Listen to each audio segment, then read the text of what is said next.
I grew up in Bibile, Uva province in Sri Lanka.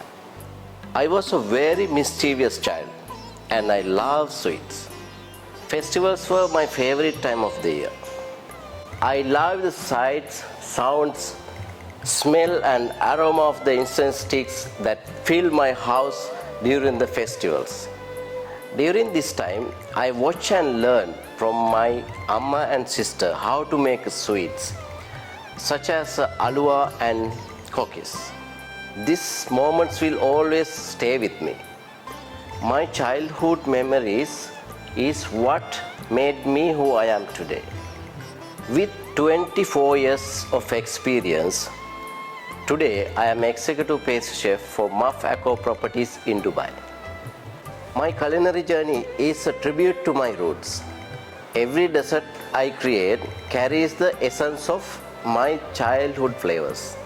It's the people and experiences that shaped me into the chef I am today.